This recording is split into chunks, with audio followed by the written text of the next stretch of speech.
We're going to continue our conversation about big business and labor. In the last lesson, we spent quite a lot of time talking about Andrew Carnegie's vertical and horizontal integration in order to control his business empires.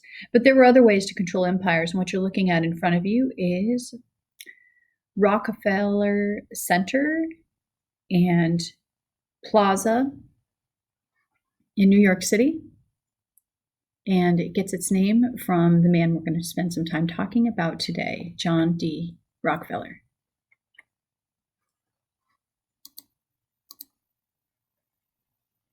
So first of all, John D. Rockefeller was born in 1839. He died in 1937 at, I believe, 98 years old. He was an interesting guy in that he grew up in a really disciplined, from his mother's side anyway, a really disciplined household. So he did not drink, he did not smoke. He was fairly religious, just very intense person, and learned early on to do whatever it took to get ahead. His father was around, I guess, but off and on. So his father kind of traveled around.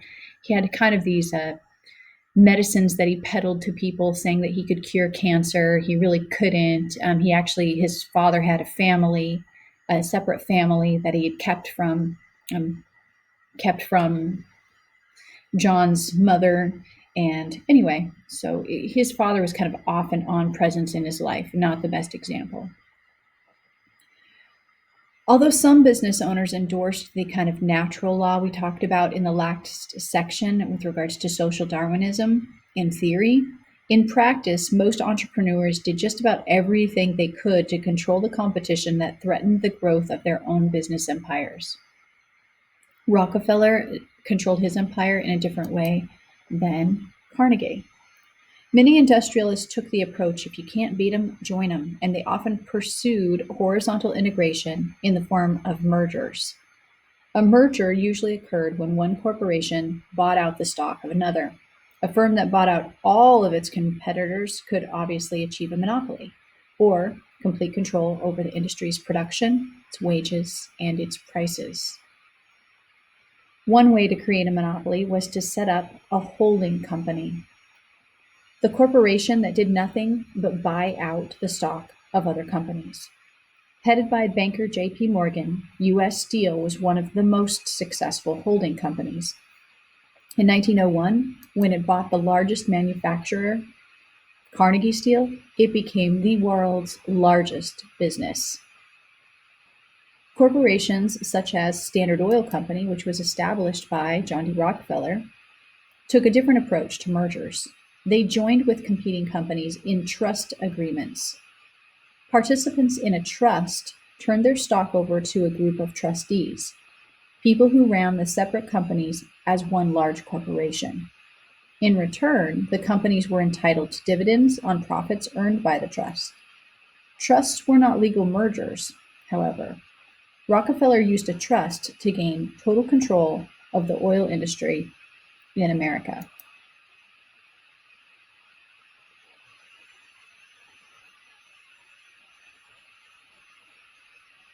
While you're writing, I'm going to give you a little bit more about Rockefeller. At the height of John Davison Rockefeller's power, an associate noted that he always sees a little further ahead than the rest of us. He then sees around the corner.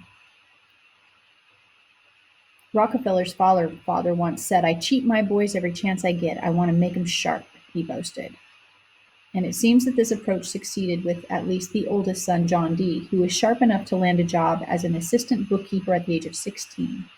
Rockefeller was very proud of his own son. I'm talking about John D. Rockefeller that's in front of you, really proud of his own son, who succeeded him in the family business.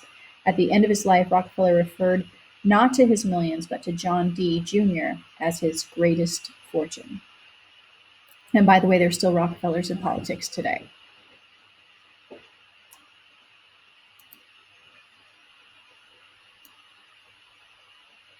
Rockefeller also kind of interestingly suffered from something called alopecia. And at one point in his life, he lost all of his hair, including eyebrows. He just was smooth, kind of looked like Voldemort.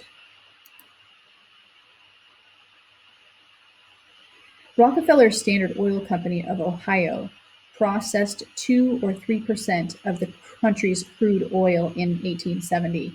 Within a decade, it controlled 90% of the refining business. Rockefeller reaped huge profits by paying his employees extremely low wages and driving his competitors out of business by selling his oil at a lower price than it cost to produce it. Then, when he controlled the market, he hiked prices far above the original levels. Alarmed at the tactics of industrialists, critics began to call them robber barons. But industrialists also were philanthropists. Although Rockefeller kept most of his assets, he gave away $500 million, establishing the Rockefeller Foundation, providing funds to found the University of Chicago.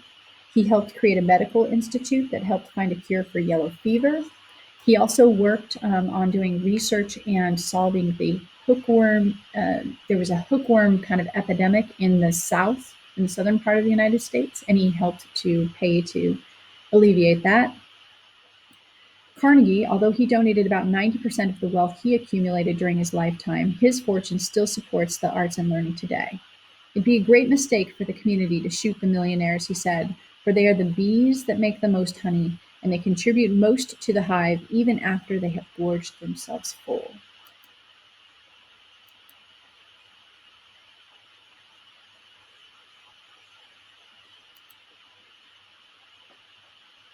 Some people criticize the robber barons for becoming philanthropists, saying that they were just using the money that they made off the backs of others to kind of like deflect attention away from themselves and direct attention toward the thing that they decided to give back. Phil means love. Anthro means mankind or man. So love of man is a philanthropist. Despite Carnegie's defense of millionaires, though, the government grew concerned that the expanding corporations would stifle free enterprise and just basic competition. So in 1890, they began to establish regulation. The Sherman Antitrust Act made it illegal to form a trust that interfered with free trade between states or or trade between countries.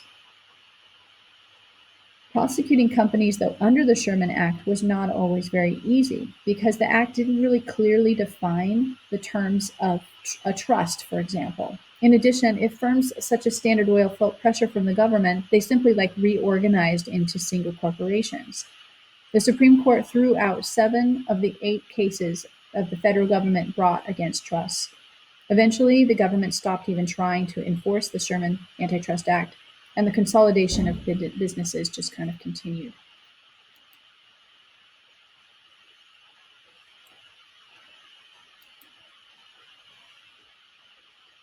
In part, this continues today. Money plays such a large, important role in politics. It can make it difficult for the persecution of those large companies and large and deep pockets to be held accountable for many things.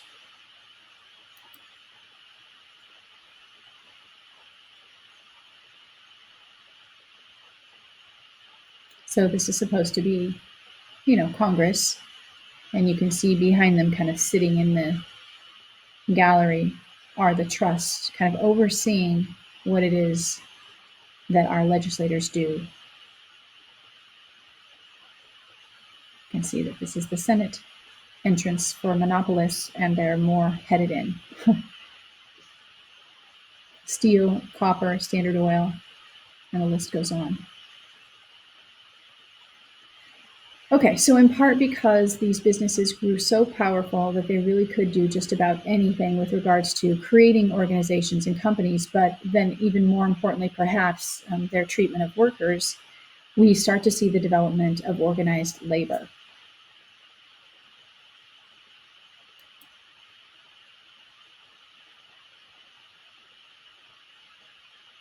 One last thing about kind of the geographical difference between the North and the South that I'd like to read to you really quickly. Industrial growth concentrated in the North. Natural and urban resources were plentiful there. The South was still trying to recover from the Civil War. It was hindered by a lack of capital, which is money for investment. After the war, people were unwilling to invest in risky ventures. So Northern businesses already owned about 90% of the stock in the most profitable Southern enterprise, the railroads, thereby keeping the South in kind of a stranglehold. The South remained mostly agricultural, with farmers at the mercy of railroad rates. Entrepreneurs suffered not only from the excessive transportation costs, but also from high tariffs on raw materials and imported goods, and from the lack of skilled workers. The post Reconstruction South seemed to have no way out of this economic kind of stagnation. However, growth in forestry and in mining and in tobacco, furniture, and textile industries offered a little bit of hope.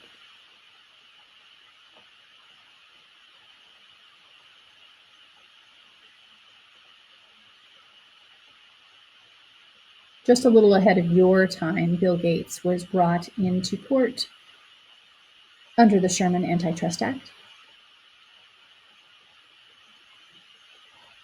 And this is John D. Rockefeller and his son, John D. Jr.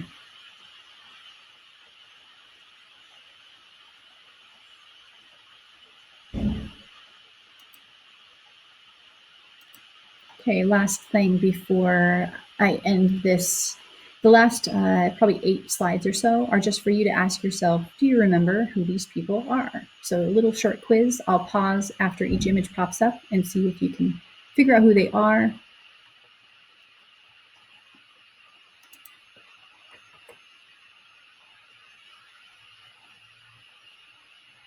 JP Morgan, banking industry. Edwin Drake, first to drill for oil. George Pullman, responsible for the Pullman towns.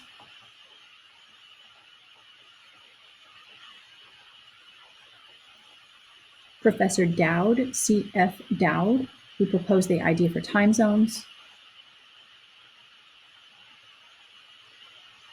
Charles Darwin, whose ideas were taken and brought into kind of the social world by Herbert Spencer, where we got that idea of social Darwinism from. Thomas Edison in his lab. Alexander Graham Bell doing research with Helen Keller. And last but not least, Christopher Sholes with his typewriter.